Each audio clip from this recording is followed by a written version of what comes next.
आदाब नाजरीन, डीडी उर्दू के इस खास प्रोग्राम हेलो डॉक्टर में मैं रतिका मेहरा आप सभी का इस्तकबाल करती हूँ। आज हमारा पूरा मुल्क वर्ल्ड ट्यूबरक्लोसिस यानी कि वर्ल्ड टीबी डे मना रहा है। टीबी का रोग बैक्टीरिया से होने वाला मर्ज है जो टीबी के मरीज के खांसने और छींकने के जरिए एक से दूसरे में फैलता है। वैसे तो टीबी के बढ़ने के कई सारे वजूहात हैं, जैसे कि सही समय पर जांच ना करवाना, दवाइयों का सही तरीके से ना लेना और सबसे बड़ी वजह हमारी तर्ज जिंदगी यानी कि हमारा लाइफस्टाइल। तो नाजरीन, अगर आपके भी टीबी से जुड़े कोई भी सवालात हों तो आप हमारे एक्सपर्ट से पूछ सकते हैं। उसके लिए आप हमारे स्टूडियो के टोल फ्री नंबर पर कॉल करें। लेकिन पहले आइए देखते हैं ट्यूबरक्लोसिस पर ये स्पेशल रिपोर्ट।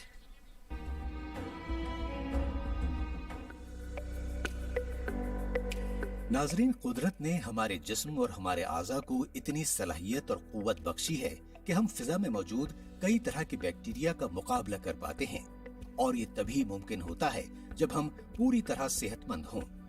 वहीं अगर किसी वजह से हमारी सेहत मुतासिर है, हमारा जिस्म कमजोर और हमारी कुव्वत मुदाफियत यानी इम्यूनिटी कम है, तो फिर हमें कई तरह की मुतादी बीमारियों का खतरा लाहिक होता है। ऐसी ही एक मुतादी बीमारी है ट्यूबरकुलोसिस, टीबी या तपेदिक। टीबी दरअसल एक बहुत पुराना मर्ज है और ये एक से दूसरे को लगने वाला मर्ज है। वाज़ेह है कि टीबी के बारे में आज भी कई गलतफहमियां आम हैं, लेकिन काबिल गौर है कि ये कोई लाइलाज बीमारी नहीं है और इसके इलाज के लिए दवाएं भी आसानी से दस्तयाब हैं। लेकिन इन सब के बावजूद टीबी एक ऐसी खतरनाक बीमारी बन चुकी है जिससे हलाक होने वालों की तादाद एड्स और मलेरिया से भी ज्यादा है। सबसे ज्यादा टीबी फेफड़ों की आम है, लेकिन ये जिस्म के किसी भी हिस्से या उज़्व में हो सकती है। टीबी चूंकि एक से दूसरे को लगने वाला मर्ज है और जब इसका मरीज खांसता है तो हवा के जरिए उसके बलगम में मौजूद टीबी का बैक्टीरिया दूसरे इंसान तक पहुंच जाता है और इस तरह ये मर्ज फैलता है।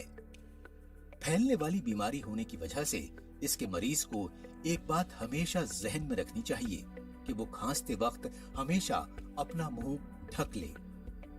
इस मर्ज के होने में कई अवामिल कारफरमा हैं, जैसे गुर्बत, ग़िज़ाई कमी, गुंजान आबादी वगैरह। याद रखिए, कोई भी पुरानी 2 हफ्ते से ज्यादा खांसी या बिला वजह कमजोरी और वजन का घटना इस बात की अलामत हो सकता है कि टीबी के टेस्ट करवाए जाएं। इसके अलावा खांसी में बलगम का आना और बलगम में खून का आना, रात के वक्त बुखार होना, भूख न लगना, गले की सूजन या गुदूद का बढ़ना, ये सब अलामात ऐसी हैं कि इंसान को चौकन्ना हो जाना चाहिए और किसी माहिर डॉक्टर से रुजू करके टेस्ट के जरिए तस्दीक करनी चाहिए। यहाँ ये काबिल गौर है कि टीबी का मर्ज 100% काबिल इलाज है। बस दवा खाने का वक्त 6 महीने या उससे कुछ ज्यादा हो सकता है। हुकूमत हिंद ने इस बीमारी पर काबू पाने के लिए WHO का तैयार करदा तरीका इलाज डॉट्स भी जारी रखा हुआ है, जिसके तहत मरीजों का मुफ्त इलाज किया जाता है। इसके अलावा टीबी की रोकथाम और इससे मुताल्लिक बेदारी पैदा करने के लिए हर बरस 24 मार्च को टीबी का आलमी दिन मनाया जाता है और इस मर्ज से मुआशरती, मुआशी और सेहत पर पड़ने वाले मसाइल का जायजा लिया जाता है। हमें याद रखना चाहिए कि टीबी न सिर्फ एक काबिल इलाज मर्ज है, बल्कि इससे बचाव भी मुमकिन है। हमारी भारत सरकार की ये कोशिश है कि 2025 तक हमें टीबी को अपने मुल्क से मुक्त करना है, और ये तभी मुमकिन है कि जब हम और आप मिलकर टीबी से लड़ें। तो आज हेलो डॉक्टर की इस पेशकश में हम आपको बताएंगे कि टीबी के क्या क्या वजूहात हैं, इसके क्या अलामात हैं और टीबी होने पर कैसे बचा जाए। और इन्हीं सभी मौजू पर आज गुफ्तगू करने के लिए हमारे साथ है डॉक्टर्स का एक खास पैनल। तो चलिए आइए आपका उनसे तारुफ कराते हैं। हमारे साथ हैं professor doctor Rohit Sarin, principal consultant NTEP and advisor to ministry of health and family welfare, government of India. आपका इस्तकबाल है सर। और हमारे साथ है professor doctor GC Khilnani, chairman PSRI institute of pulmonary critical care, और आप former professor and head department of pulmonary medicine, AIIMS Delhi से। और हमारे साथ हैं प्रोफेसर डॉक्टर A.K. वर्मा। आप हैं MD pulmonary medicine GTB hospital से। आप तीनों का हमारे प्रोग्राम में इस्तकबाल है। तो सबसे पहले शुरुआत में डॉक्टर रोहित आपसे करना चाहूंगी कि आप national institute of tuberculosis and respiratory system के फॉर्मर डायरेक्टर भी रह चुके हैं। तो आज 24 मार्च टीबी डे को आप किस तरह देखते हैं, मतलब आज के दिन का क्या मकसद है? देखिए, ये वो तारीख है जब इस कीटाणु को खोजा गया था। कीटाणु तो बहुत बरसों से है, मिलियंस ऑफ इयर्स अर्लियर, परंतु इसका 24 मार्च 1882 में रॉबर्ट कॉक द्वारा इसकी खोज हुई थी और इस कीटाणु को ये नाम दिया गया था कि ये माइकोबैक्टीरियम ट्यूबरकुलोसिस है। और इसी वजह से इस तारीख हर वर्ष हम ये दिन मनाते हैं। अब ये दिन मनाने का मतलब ये नहीं कि भाई हम सिर्फ इसी दिन ही इस बीमारी को याद करें जी, परंतु ये है कि हम अपनी जो कुछ भी आगे करना चाहते हैं और ये कम्युनिटी तक पहुंचाएं। जो कुछ कमियां रह गई हैं उसको भी हम नजरअंदाज ना करें, देखें और सबको मोटिवेट करें। और हेल्थ एजुकेशन का एक बहुत इंपॉर्टेंट कंपोनेंट है। जैसे कि आपने देखा, अभी ये चरित्र भी दिखाए जा रहे हैं जहां की टीबी कैसे फैलती है, इसके लिए क्या क्या करना चाहिए। तो ये जितनी आम जनता में ये जो भी इसके लक्षण हैं उसका भी प्रचार हो रहा है, तो ये इस दिन थोड़ा सा अधिक किया जाता है। और हम सब याद करते हैं कि भाई हमसे कोई जो भी त्रुटि हुई है, जो भी हमारी कमियां रही हैं पिछले सालों में, अगले सालों में हम उनको दूर करें। और कोशिश यही है, जैसे आपने कहा सही, कि भारत सरकार ने ये एक जन आंदोलन टाइप एक किया है, जिसमें 2025 तक ये कहा कि हम जो भी एंड टीबी स्ट्रेटेजी के टारगेट्स हैं, जो भी इसके, उनको हम पूरे संसार में ये 2030 तक का एक टारगेट डेट बनाई गई थी, टारगेट ईयर बनाया गया था। पर हमारे देश में माननीय प्रधानमंत्री जी ने ये 2025 तक पहुंचने का एक लक्ष्य रखा है और हम सब लोगों की यही कोशिश है कि हम यहाँ तक पहुंचे। बिल्कुल, और मिलकर मुझे लगता है कि ये पॉसिबल हो पाएगा। देखिए, मैं ये कहूंगा कि इसमें भारत सरकार की एक अपनी कोशिश है जी, परंतु आम जनता की भी उतनी ही कोशिश चाहिए। राइट। और अगर हम मिलके करेंगे काम तो अवश्य हम सही नतीजे पे पहुंचेंगे और इस लक्ष्य को प्राप्त कर पाएंगे। बिल्कुल ठीक कहा आपने डॉक्टर रोहित। डॉक्टर खिलनानी, मैं आपसे जानना चाहूंगी कि जैसे कि डॉक्टर रोहित ने बताया कि 18वीं सेंचुरी से ये प्रॉब्लम हम लोग देख रहे हैं, तो आज हम इसको किस तरह से देखते हैं? कितनी बड़ी प्रॉब्लम ये आज भी है और क्या नंबर्स हैं आज भी टीबी के हमारे कंट्री में? देखिए, ऐसा है कि जैसे डॉक्टर साहब ने बताया कि 1000 and million of Egyptian mummies को जब खोला गया तो उसमें भी टीबी मिली थी। तो इससे पता चला कि बहुत सालों से, लेकिन रॉबर्ट कॉक ने 1882 में इसको बताया कि ये माइकोबैक्टीरियम ट्यूबरकुलोसिस है और उसके 70 साल तक हमारे पास कोई दवाई नहीं थी। सबसे पहले स्ट्रेप्टोमाइसिन आई 1940s में, सिंगल दवाई थी, उसके बाद दूसरी दवाइयाँ आई, फिर ये इलाज हुआ कि 2 साल का इलाज होता था। पहले जिसको टीबी हो जाती थी वो सैनिटोरियम में डाल देते, हवा अच्छी हवा लो, और 70% लोग 10 साल में उनकी डेथ हो जाती थी। लेकिन उसके बाद जो है, जब पहली दवाई स्ट्रेप्टोमाइसिन आई जो कि 13 साल की लड़की में एक्सपेरिमेंट के तौर पे दी गई थी, उसके बाद इसका इलाज शुरू हुआ। 1970 के बाद जब रिफेम्पसिन करके दवाई आई, तब ये हुआ कि अब हम 2 साल की जगह 6 या 9 महीने में इसका इलाज कर सकते हैं। कहने का मतलब ये है कि समय के साथ, शोध के साथ, रिसर्च के साथ हमारे बहुत सारी डेवलपमेंट हुई है। इससे पहले मैं बताना चाहूँगा कि ट्यूबरकुलोसिस एक जैसे वायरल इन्फेक्शन होते हैं, निमोनिया होती है, ये भी एक तरह का लंग इन्फेक्शन है। प्राइमरीली ये सांस के जरिए ही जाता है, खांसी और सांस के जरिए, ड्रॉपलेट के इन्फेक्शन के जरिए फैलता है, लंग में जाता है, लंग में ही वो शुरू में बढ़ता है, लेकिन वो वहाँ से ब्लड स्ट्रीम के जरिए किसी भी शरीर के अंग में जा सकता है। ओके। चाहे वो ब्रेन हो, चाहे वो किडनी हो, चाहे वो आंत हो, चाहे वो हड्डियां हो, चाहे वो स्किन हो, हर हिस्से में जा सकता है। लेकिन ज्यादातर जो लंग की टीबी को इम्पोर्टेंस इसलिए दी जाती है क्योंकि वो ही मरीज है जो उसको फैला सकते हैं, बाकी मरीजों से इन्फेक्शन नहीं ये नहीं फैलता है। और इसका जो अब मैं इलाज पे आऊँ तो इसका इलाज अब 6 महीने के अंदर इसमें क्योर हो जाती है। 90% से ज्यादा लोग 6 महीने के अंदर क्योर हो जाते हैं। तो आप ये कहेंगे कि अब क्यों 4000 मौतें दुनिया में रोज हो रही हैं, क्यों भारत में 2.5 से 4 लाख डेथ्स होती हैं, राइट। क्यों हर मिनट तीन लोग टीबी से मर जाते हैं? वो इसलिए मर जाते हैं कि डायग्नोसिस डिले हो जाता है। राइट। एक जो भारत के जो डेटा की बात करें तो एक मरीज टीबी डायग्नोज होने से पहले एवरेज 3 डॉक्टर्स को दिखा चुका होता है, उसकी बीमारी का पता नहीं चलता है। इसलिए अवेयरनेस बहुत जरूरी है कि अगर किसी को खांसी है 2 हफ्ते से ज्यादा, अगर उसको बुखार है या उसका वजन कम हो रहा है और वो नॉर्मल दवाई से ठीक नहीं हो रहा, तो 2 हफ्ते के बाद अगर उसके बलगम की जांच करेंगे और बलगम को माइक्रोस्कोप के नीचे देखेंगे तो उसमें टीबी का डायग्नोसिस हो जाता है। उसके अलावा उसका कल्चर भी होता है, उसके बायोटेक्नोलॉजिकल बहुत सारे इन्वेस्टिगेशन है, जैसे जीन एक्सपर्ट कहते हैं, उसमें पॉजिटिव आ जाता है। लेकिन इलाज जो है अगर ठीक से नहीं करेंगे, बिल्कुल, अगर इलाज ठीक से नहीं करेंगे 6 महीने तक मुफ्त इलाज मौजूद है, मुफ्त डायग्नोसिस की फैसिलिटी मौजूद है, गांव कस्बे में मौजूद है। लेकिन अवेयरनेस जो आज का दिन है जी, इसमें अगर अवेयरनेस हो और एक चीज हम रतिका अगर इमेजिन करें कि सारे मरीजों को डायग्नोस कर लें और सबका इलाज कर दें तो एनटीबी हो जाएगी। जी। डायग्नोसिस डिले होता है, डायग्नोसिस, दवाई शुरू होने के बाद कुछ लोग दवाई छोड़ देते हैं, इसको नॉन कंप्लायंस कहते हैं। फिर जेनेसिस होती है एमडीआर ट्यूबरकुलोसिस की, उसके बारे में बात करेंगे। तो मेरा ये आपके जरिए जी, आपके जरिए पैगाम है जनता को, सबको जी, अवेयरनेस बहुत जरूरी है और अपना टाइम। और ये टीबी को स्टिग्मा नहीं है। पहले कहते थे कि गरीबों को होती है, जो बहुत क्राउडेड अमीर से अमीर लोगों में हिस्ट्री की बात करें तो बड़े बड़े लोगों को ट्यूबरकुलोसिस होती है। ये स्टिग्मा नहीं है। अगर सिम्टम है तो अपनी जांच कराएं, पूरा इलाज करें। बिल्कुल, thank you so much doctor. So doctor Amit, आपसे भी मैं यही जानना चाहूंगी कि आज के दिन को, ट्यूबरकुलोसिस डे को आप कैसे देखते हैं?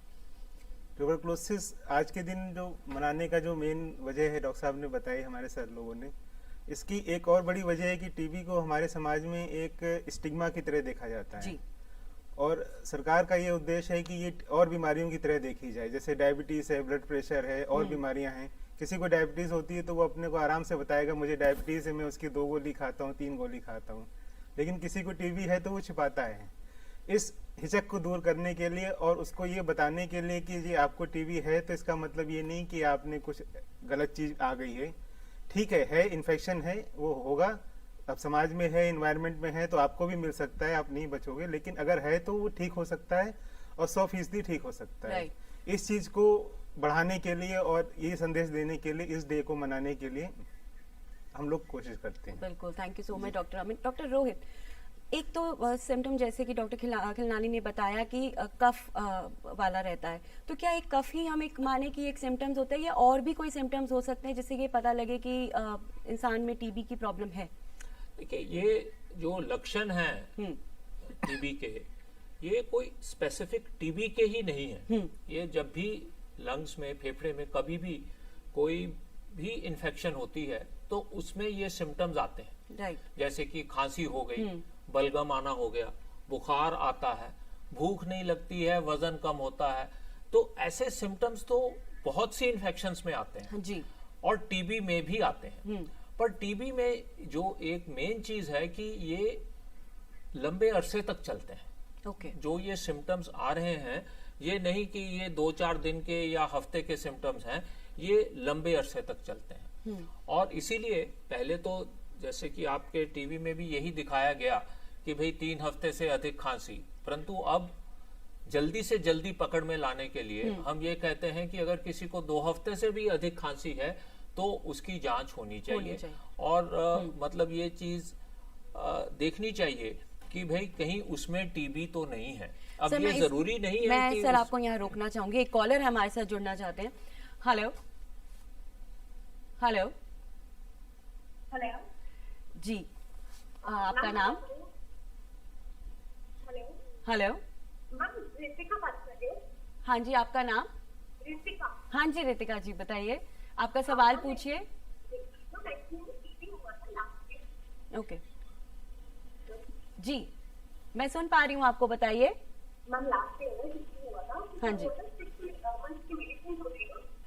5 मंथ्स के बाद मेडिसिन दे देगा। 5 मंथ्स के के बाद नहीं है बिकॉज़ ये तो कुछ बता कुछ प्रॉब्लम हो सकती है। आपको समथिंग नहीं होगा एंड अब इसमें ऐसा लगता है कुछ डोमेस्टिक करूँगा प्रॉब्लम से काफी लग जाएगी। तो आपने बोला 5 मंथ्स का, आपकी आवाज थोड़ी काफी मतलब कम आ रही है एक्चुअली मुझे। आपने बताया 5 मंथ्स का आपने ट्रीटमेंट लिया है जी, अब बोल। हाँ, अब मैं आपको सुन पा रही हूँ। मैम 5 मंथ्स तक मेडिसिन कंटिन्यू करें। ओके, उसके बाद 1 मंथ नहीं 6 मंथ्स तक हो गया नहीं। 5 मंथ्स लिया है, तक इन्होंने कंटिन्यू एक किया महीना है। नहीं ये लिया। हाँ, मतलब ये है जो मैं समझ पा रहा हूँ कि आपने 5 महीने तो टीबी की दवाई ली, परंतु 1 महीना छूट गई दवाई, उससे मतलब पहले ही आपने बंद कर दी, यही कहना चाह रही हैं आप। और आपके मन में ये है कि इसका मुझे कोई नुकसान तो नहीं है, आगे जाके कोई परेशानी तो नहीं हो सकती। देखिए जैसिका जी, ये है कि कायदे से तो आपको पूरे 6 महीने का इलाज लेना चाहिए था और आपने ये गलत किया है कि सिर्फ 5 महीने लिया और 1 महीने छोड़ दिया। परंतु अगर आपकी बीमारी कम रही होगी, अगर ज्यादा फेफड़े में नुकसान नहीं होगा, अगर बलगम में कीटाणु नहीं आ रहे होंगे, तो फिर ये हो सकता है कि 5 महीने का इलाज ही आपके लिए सफिशिएंट हो, काफी हो। अब इसमें आगे क्या करना चाहिए आपको? आपको अपने आप को फॉलो अप करना चाहिए, मॉनिटरिंग करनी चाहिए, बीच बीच में आपको डॉक्टर को दिखाना चाहिए, सलाह करनी चाहिए कि कहीं ऐसा तो नहीं कि भाई बीमारी दोबारा से उभर रही है। क्योंकि जो भी मरीज पूरे अरसे की दवाई नहीं लेते, जितना भी उनको प्रिस्क्राइब किया जाता है, तो उसमें ये हम इसको कहते हैं कि रिलैप्स हो गया, तो उसके चांस ज्यादा होते हैं।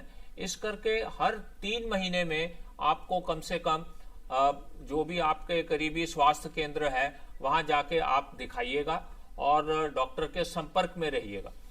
और अगर कभी भी ये लक्षण दोबारा आते हैं, क्योंकि आपको एक बार टीबी हो चुकी है तो आपको मालूम भी है कि इसके लक्षण क्या होंगे, तो उसी तरह के लक्षण अगर दोबारा आते हैं, जैसे अभी हम जिक्र कर रहे हैं, खांसी है, बलगम है, बुखार है, भूख नहीं लगना, वजन कम होना, इनमें से कुछ भी ऐसा होता है, तो आप तुरंत जाके स्वास्थ्य केंद्र में अपनी जांच कराइए।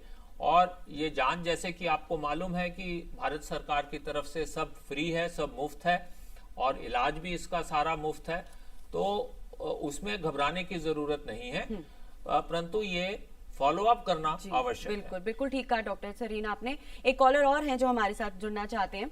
Hello hello hello.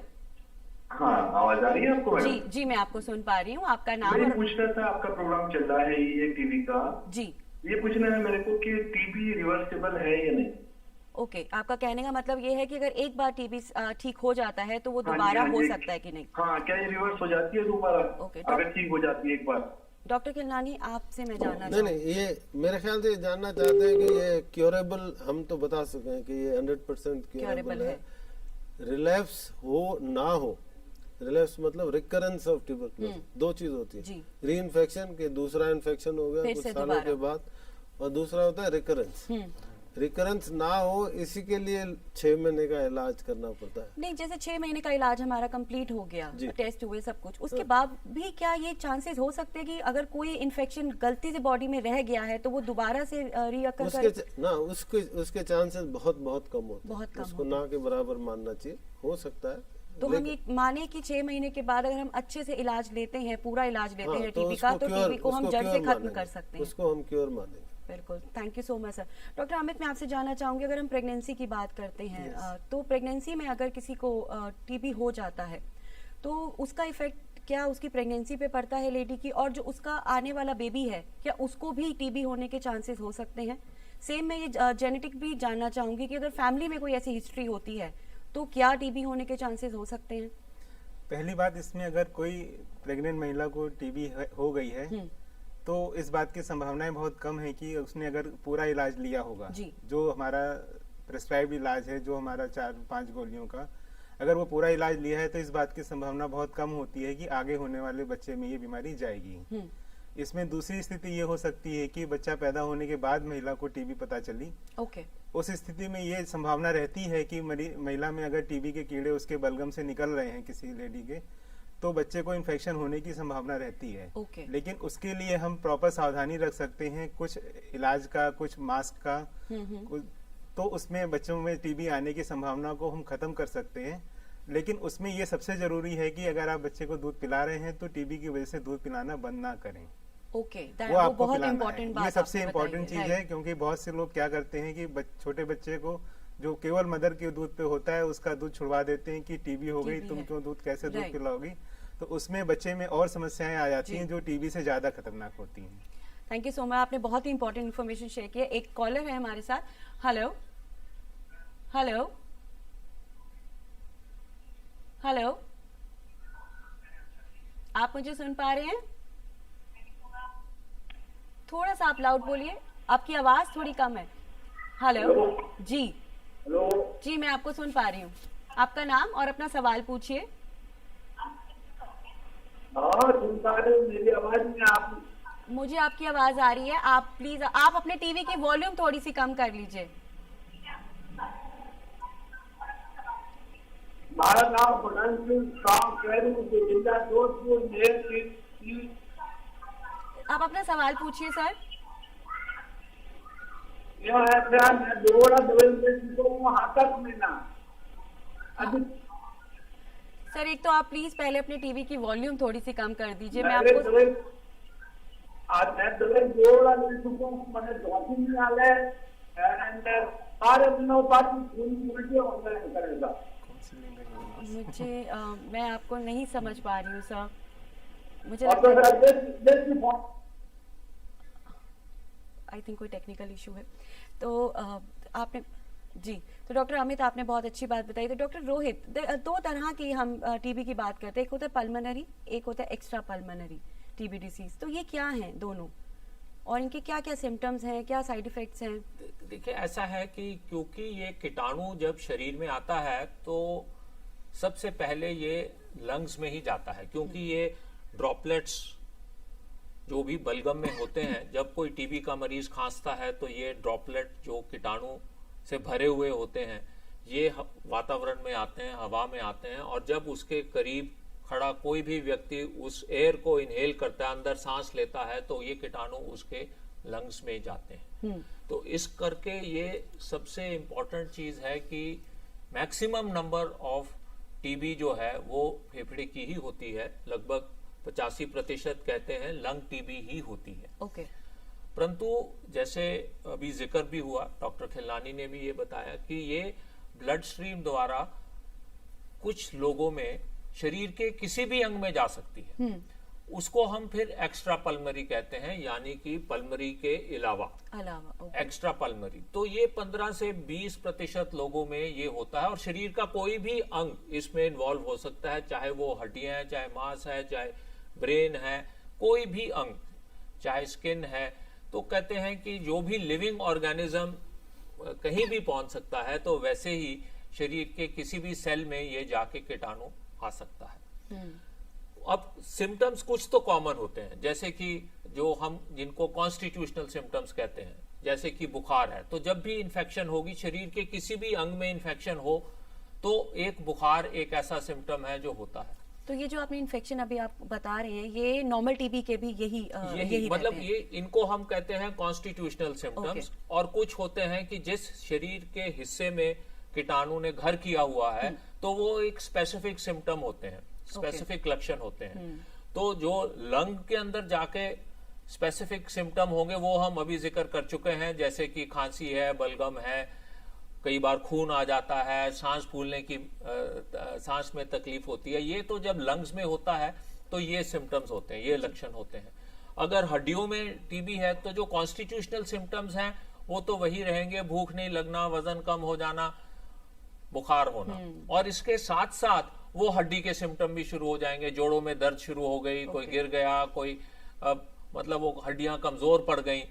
और अगर दिमाग की टीबी है तो उस हिसाब से उसके सिम्टम शुरू हो जाएंगे, कई बार दौरे पड़ने शुरू हो जाते हैं, इसके साथ साथ उल्टियां आनी शुरू हो जाती हैं। तो इस तरह से जो एक्स्ट्रा पल्मोनरी टीबी है, यानी कि फेफड़े की टीबी के अलावा जो टीबी होती है, तो उसमें कुछ सिम्टम तो कॉमन होते हैं जिनको कॉन्स्टिट्यूशनल सिम्टम कहते हैं, और कुछ सिम्टम उस ऑर्गन के रहते हैं जहां पे टीबी ने घर किया हुआ है। ओके, तो डॉक्टर खिलनानी, एक आम इंसान को कैसे पता चले कि उसको पल्मोनरी या एक्स्ट्रा पल्मोनरी की प्रॉब्लम है? मतलब ये एक सिम्टम्स जो डॉक्टर सरीन ने बताए, इन्हीं के जरिए या इसके कोई स्पेसिफिक टेस्ट होते हैं? नहीं, देखिए ऐसा है रतिका कि ये बहुत बड़ा प्रश्न है, इसको मैं छोटा करके जवाब दूंगा।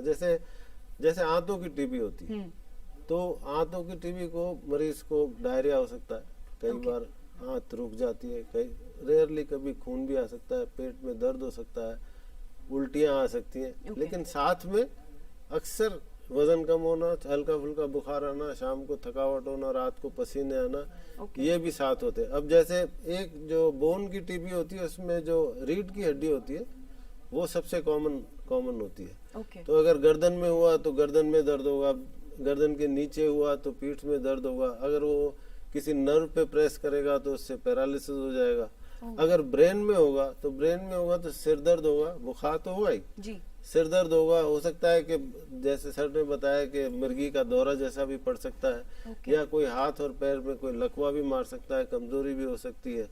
हार्ट में होता है, हार्ट के चारों तरफ जो कवरिंग, उसको पेरिकार्डियम कहते हैं, उसमें पानी इकट्ठा हो जाता है, लंग के बाहर भी पानी इकट्ठा हो जाता है, ये कहीं भी हो सकता है। स्किन में जो है ना, चमड़ी में लीजन्स हो जाते हैं।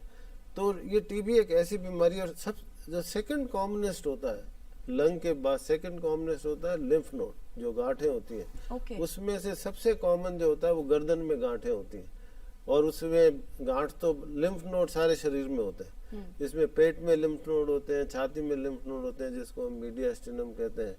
तो ये ट्यूबरकुलोसिस एक पर्टिकुलर स्पेशलिस्ट का फील्ड नहीं रह जाता, हालांकि ट्यूबरकुलोसिस के साथ जैसे स्पेशलिस्ट है, लेकिन जो आदमी गैस्ट्रोएंटरोलॉजिस्ट है वो इंटेस्टाइन के टीबी देखता है, जो कार्डियोलॉजिस्ट है वो हार्ट के अराउंड देखता है, और इसी तरह से कोई किडनी का स्पेशलिस्ट है, किडनी की भी ट्यूबरकुलोसिस हो सकती है, उसको कहते हैं एसिम्प्टोमेटिक बैक्टीरिया, मतलब उसको यूरिन में जो है ना, वो यूरिन में ब्लड आता है।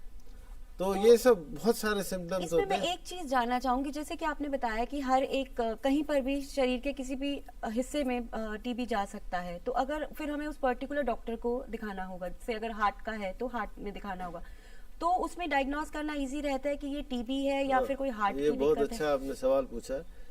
लंग की ट्यूबरकुलोसिस को डायग्नोस करना आसान होता है, क्योंकि बलगम में आ जाता है, और बलगम नहीं निकलता है तो हम कभी ब्रोंकोस्कोपी करके, मतलब एंडोस्कोपी करके उसका, लेकिन जो एक्स्ट्रा पल्मोनरी ट्यूबरकुलोसिस जो होती है उसका डायग्नोसिस थोड़ा मुश्किल होता है।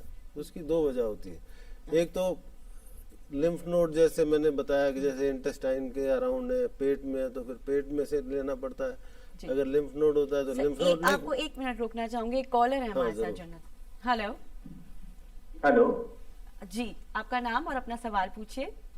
गुड आफ्टरनून मैम, मेरा नाम अली है। जी अली जी, आप कहाँ से बोल रहे हैं? मैं जमशेदपुर झारखंड से बोल रहा हूँ। झारखंड से, जी अपना सवाल पूछिए। मुझे 10 साल पहले मुझे टीबी हुआ था फेफड़े में। ओके। तो उसके बाद मेरे लेफ्ट में हुआ था, अभी मेरे को ऐसा कुछ फील नहीं होता है, मुझे बीमारी है, लेकिन मेरा राइट वाला हैंड में जब कभी अभी 1-2 महीने से जब हाथ उठा रहा हूँ तो पेन कर रहा है। ओके, अच्छा आपके राइट हैंड में पेन हो रहा है? मतलब मेरा लेफ्ट में मुझे बताया गया AKT40 मुझे खाने के लिए दिया गया था 10 साल पहले। ओके। तो ऐसा फील नहीं होता है, लेकिन फिर भी सांस का उनको लगता है कुछ इश्यू रह गया है। ओके, सो डॉक्टर रोहित, आप कुछ और जानना चाहेंगे इनसे?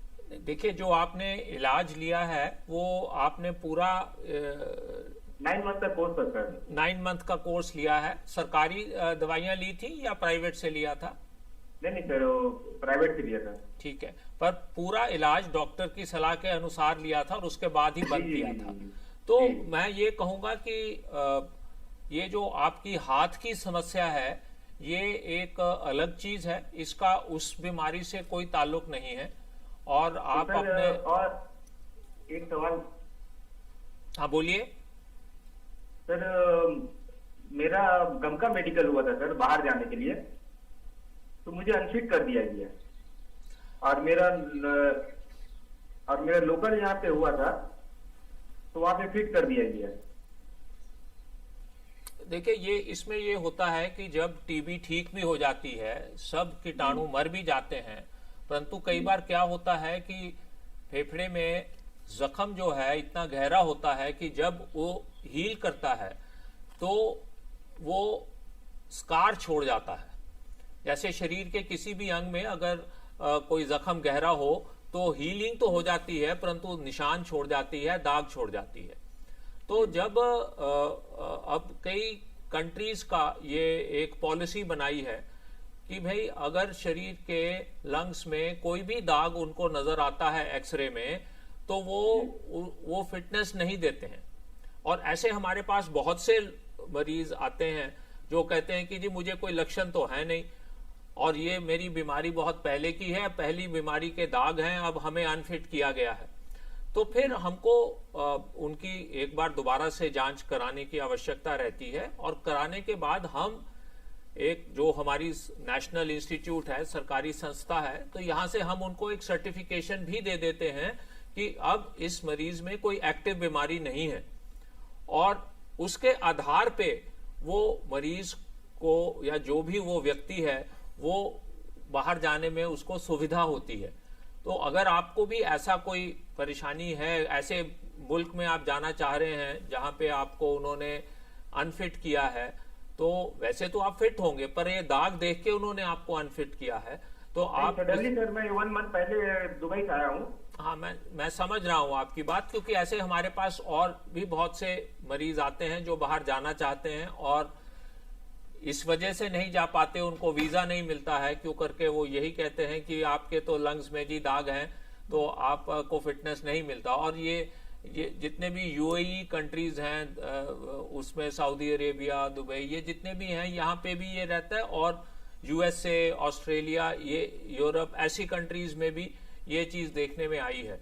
तो जैसे मैंने बताया, इसका तरीका यही है कि आप एक सरकारी संस्था से आपकी जांच के बाद, क्योंकि वो बलगम की जांच भी करेंगे, आपकी और अन्य जांचें भी करेंगे, और फिर आपको एक सर्टिफिकेशन दे देंगे कि आपके अंदर एक्टिव टीबी नहीं है। उस सर्टिफिकेशन के आधार पे आपको फिटनेस मिल सकती है। राइट, बिल्कुल ठीक कहा आपने डॉक्टर रोहित। एक कॉलर है हमारे साथ। हेलो। हेलो जी, आपका नाम? मेरा नाम चंद्रपाल है जी। कहाँ से बोल रहे हैं आप सर? मैं डिस्ट्रिक्ट मथुरा से बोल रहा हूँ जी, आप अपना सवाल पूछिए। मेरे मैडम ये पैरों में जलन रहती है। पैरों में जलन रहती है, ओके। तो कोई टीबी की भी आपकी कोई शिकायत है? ये जलन रहती है और मेरी रीढ़ की हड्डी में बताया डॉक्टरों ने, मैंने ऑपरेशन करा लिया। ओके। और उसके बाद मेरे बहुत परेशानी है। डॉक्टर अमित, आप क्या सजेस्ट करना चाहेंगे? अभी रीढ़ की हड्डी जाते कभी जवान और चला नहीं जाता। रीढ़ की हड्डी में जो दिक्कत है उसके लिए क्या बीमारी बताई गई थी आपको? जो रीढ़ की हड्डी में आपकी दिक्कत है सर, उसके लिए आपको कोई बीमारी बताई गई है जब आपने इलाज करवाया था? हेलो। मेरे को बताया था कि दवा मान गई थी, तो मैंने एक ऑपरेशन करा लिया उसका। अगर वो टीबी की बीमारी नहीं, यही बताई कि नस दब गई है थोड़ा, और मैंने ऑपरेशन कराया, फिर स्थिति वही है मेरी। सर, एक तो आप थोड़ा सा अपना टीवी का वॉल्यूम कम कर दीजिए, तो हमें आपकी आवाज अच्छे से सुनाई देगी। सर, आप अपनी थोड़ी टीवी की वॉल्यूम कम करके फिर अपना सवाल पूछिए। अपने टीवी का वॉल्यूम कम करके फिर आप अपना सवाल पूछिए, तभी डॉक्टर भी आपको जवाब दे पाएंगे। जी, अब पर मेरे को सुनाई नहीं दे रहा। तो मेरे को जो है रीढ़ की हड्डी का ऑपरेशन बोला था उन्होंने। अच्छा, ओके। तो रीढ़ की हड्डी का ऑपरेशन आपको किस रीजन से, डॉक्टर अमित पूछना चाहते हैं, किस रीजन से आपको बोला था, क्या दिक्कत आई थी? मेरे पैरों में पहले तो मैंने दिखाया डॉक्टरों को। ओके। तो उन्होंने बोला कि ऑपरेशन होगा। भर्ती जो दवा मान रही है, हमने ऑपरेशन कराया, अब उन्होंने क्या ऑपरेशन किया ये नहीं पता, और स्थिति मेरी पहले जैसी है। ओके, सो आप समझना चाहेंगे डॉक्टर खिलनानी इनकी कोई नहीं, मेरे को लग रहा है ये ट्यूबरक्लोसिस से संबंधित नहीं है, इनको कोई कॉर्ड कंप्रेशन कुछ ऐसा रहा होगा, दबने की दिक्कत उस वजह से हुआ है। तो ये आज का जो डिस्कशन है उससे संबंधित नहीं है, तो आप अपने डॉक्टर को अप्रोच करें तो वो बेहतर रहेगा। तो जैसे कि आज हम टीबी डे पे टीबी की बात कर रहे हैं, फिर भी डॉक्टर्स का यही कहना है कि अगर कोई भी ऐसी कोई दिक्कत आपको रीढ़ की हड्डी में आ रही तो उससे रिलेटेड आप डॉक्टर को एक बार दिखाएं और उनसे सलाह लीजिए। आई थिंक वो आपको ज्यादा बेटर तरीके से आपको बता पाएंगे कि आपकी क्या दिक्कत है। जी डॉक्टर सरीन, अभी हमने बात की पल्मोनरी एक्स्ट्रा पल्मोनरी की, अब हम बात करते हैं मल्टी ड्रग रेसिस्टेंस, जो कि एक ट्रीटमेंट के बाद प्रॉब्लम आती है और मुझे लगता है ये आजकल बहुत ज़्यादा देखने को मिल रही है। तो फिर वही सेम सवाल है और कि क्या है ये, कैसे डायग्नोज करें, क्या ट्रीटमेंट है? देखिए, जैसे अभी हमने चर्चा की है कि जो साधारण टीबी होती है तो इसका कीटाणु जो है इसको मारने की दवाइयां हैं और ये इसका कोर्स जो है ये लगभग 6 महीने का है। परंतु कई बार ये देखा गया है कि ये कीटाणु जो है ये इन दवाइयों से रेजिस्टेंट हो जाता है, यानी कि ये दवाइयों के बावजूद भी कीटाणु मरता नहीं है, पनपता जाता है, शरीर में फैलता जाता है जी। और उसकी वजह बहुत सी है कि ये कीटाणु क्यों ऐसा बना कि भाई वो दवाइयां उस पर असर नहीं कर रही।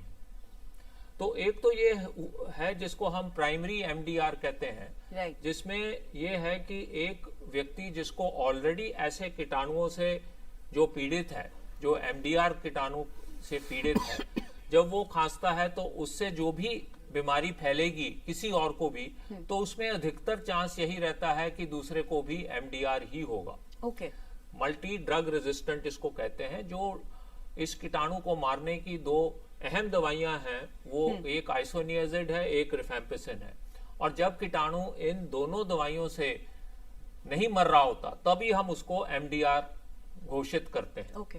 तो एक तो ये प्राइमरी एमडीआर हुआ।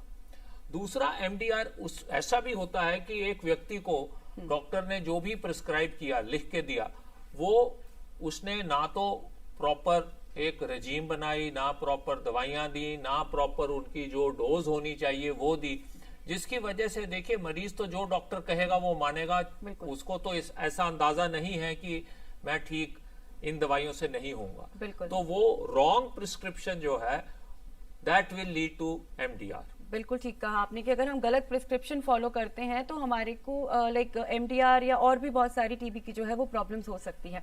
एक कॉलर हमारे साथ जुड़ना चाहते हैं। जस्ट गिव यू एक सेकंड और लूंगा, क्योंकि जो एक और अहम वजह है इसकी वो ये भी है कि जो मरीज को हमने दवाई दी वो मरीज ने भी वो पूरी दवाई नहीं ली, क्योंकि इस बीमारी का इलाज 6 महीने का है और किसी वजह से, चाहे वो साइड इफेक्ट था दवाई की वजह से या वैसे ही लेने में वो सक्षम नहीं हुआ, तो उसने वो दवाई नहीं ली, तो इसकी वजह से भी एमडीआर हो सकता है। Thank you so much doctor, thank you. एक कॉलर हमारे साथ जुड़ना चाहते हैं। हेलो हेलो जी, आपका नाम और आप कहाँ से बोल रहे हैं? रूप सिंह नाम है, राजस्थान से बोल रहा हूँ मैडम। जी, आप अपना सवाल पूछिए। मैडम 1990 में मेरे मलेरिया वो हुआ था, टाइफाइड। ओके। तब हमारा यहाँ सीकर जिले में कोई शामली गांव पड़ता है, शामली। अच्छा। वहाँ मेरे को टीबी घोषित की थी। ओके। और 6 महीने तक मेरा इलाज चला था जी। उसके बाद में अभी 2017 के अंदर फिर मैं बीमार हो गया।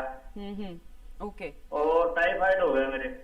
अच्छा, आपकी उम्र क्या है? 18 दिन तक डॉक्टर ने मेरा इलाज किया। अच्छा, ठीक है। उसके बाद में जो लेफ्ट साइड के अंदर, मेरे गले के अंदर एक नस में सूजन आ गई। ओके। तो डॉक्टर ने ये कहा कि भाई जांच करवाओ आप, हो सकता है टीबी की गांठ हो सकती है। अच्छा, आपकी उम्र क्या है? तो मैंने वो जांच नहीं करवाई, वो गांठ मोटी होकर के फूट गई। ओके।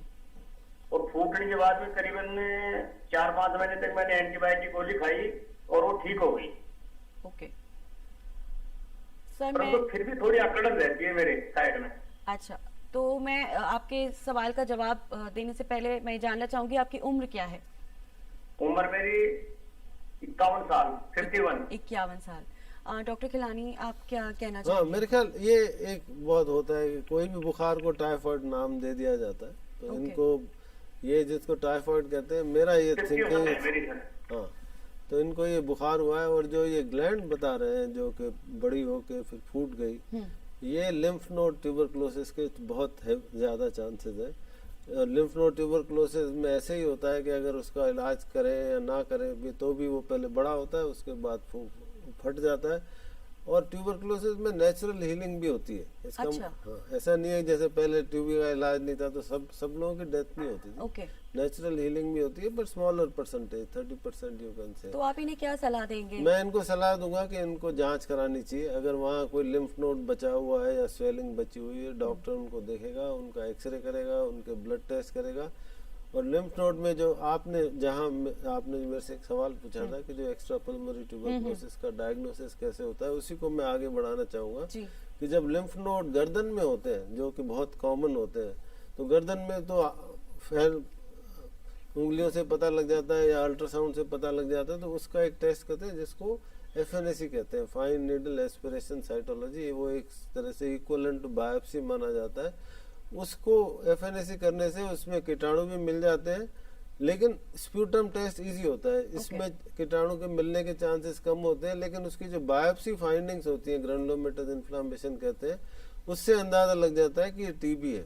ओके। उसके अलावा जो डायग्नोसिस के लिए जो मैंने शुरू में मेंशन किया था, बायोटेक्नोलॉजिकल टेस्ट जिसको हम जीन एक्सपर्ट कहते हैं, वो उसकी खासियत ये होती है कि वो छोटे से छोटे नंबर में जो कीटाणु होता है, कीटाणु का टुकड़ा भी होता है, पकड़ लेते हैं। उसको पकड़ लेता है और 2 घंटे में रिपोर्ट मिल जाती है और ये भी पता चल जाता है कि ये रेजिस्टेंट है, MDR है कि नहीं है। अच्छा। तो इनको ये करना चाहिए, इनका जवाब देना चाहूंगा मैं, इनको ये करना चाहिए कि डॉक्टर को दिखाएं, वो इनका एक्सरे भी कराएंगे।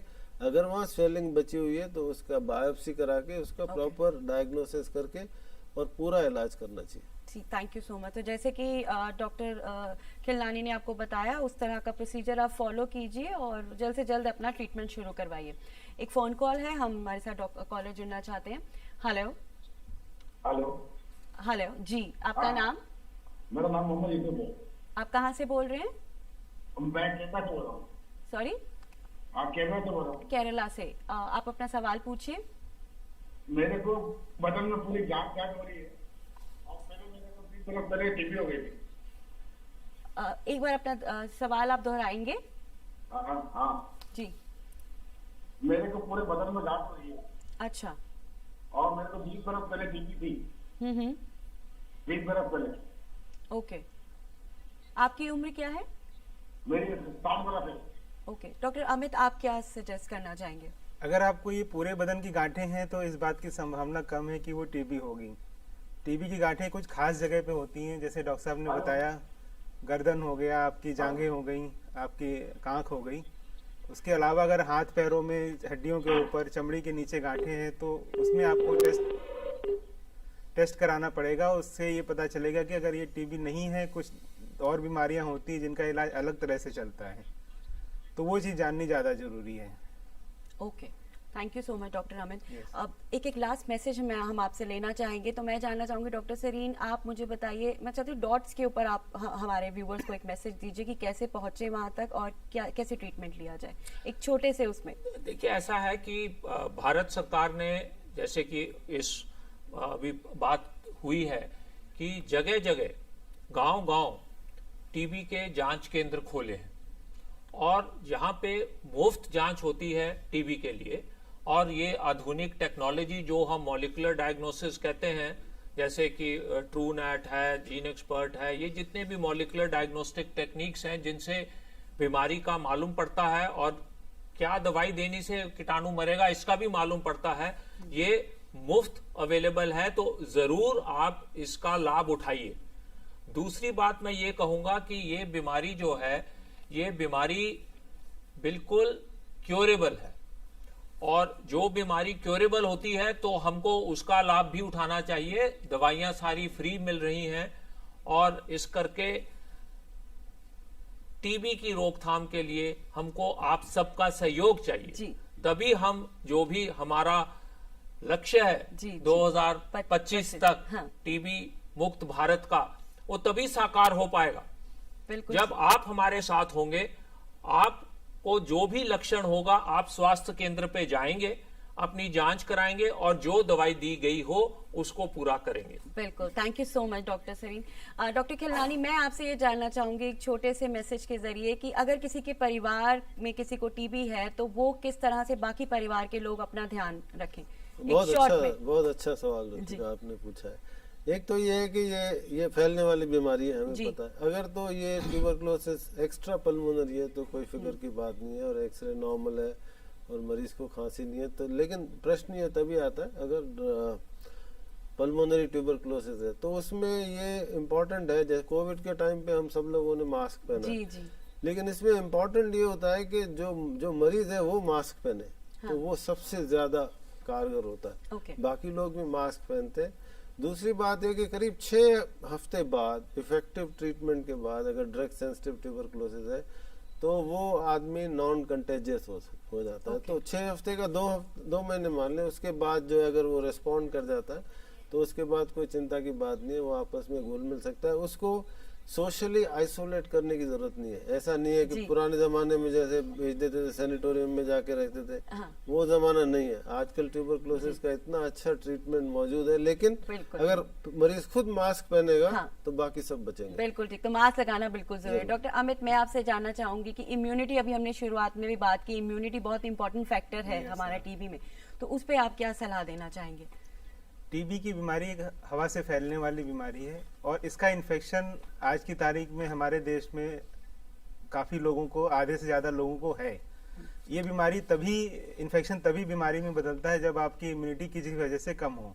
इम्यूनिटी कैसे कम हो सकती है? आप समय पे खाना ना खाएं, अपना खाना मिस करें, या आपको कोई बीमारी हो जाए जैसे डायबिटीज़ हो गई या कोई और बीमारी हो जाए जिससे इम्यूनिटी कम होती है। तो इसमें सबसे पहला काम ये करना है कि आप अपनी इम्यूनिटी को मजबूत रखिए। अपने सामान्य जीवन में अपना एक संतुलित भोजन लीजिए, कोई भी अपना खाना मिस नहीं करिए। और दूसरा ये ध्यान रखें कि कोई ऐसा काम ना करें जिससे इम्यूनिटी कम हो, जैसे धूम्रपान करना, बीड़ी तंबाकू लेना, शराब पीना, इनसे इम्यूनिटी कम होती है। इनसे बचिए तो आप एक स्वस्थ और लंबा जीवन जी पाएंगे। So thank you so much everyone for sharing such an important information on tuberculosis today. Thank you. तो नाजरीन, हमें पूरी उम्मीद है कि आज की जो पेशकश है आपको बेहद पसंद आई होगी और आप ये जान गए होंगे कि डरना नहीं है इस बीमारी से, बल्कि हमें लड़ना है। और अगर आपके भी कोई सवाल हो या कोई राय हो तो आप हमें ईमेल कर सकते हैं। हमारा ईमेल आईडी है hellodoctor@ddurdu@gmail.com। और अब आप हमारे यूट्यूब चैनल को भी ज़रूर सब्सक्राइब करें। हमारा यूट्यूब चैनल है DD उर्दू। और चलते चलते अपनी मेजबान रतिका मेहरा को दीजिए इजाजत। अगले हफ्ते आपसे फिर मुलाकात होगी एक नए मौजू पर। तब तक के लिए अपना और अपनों का ख्याल रखें। अल्लाह हाफिज।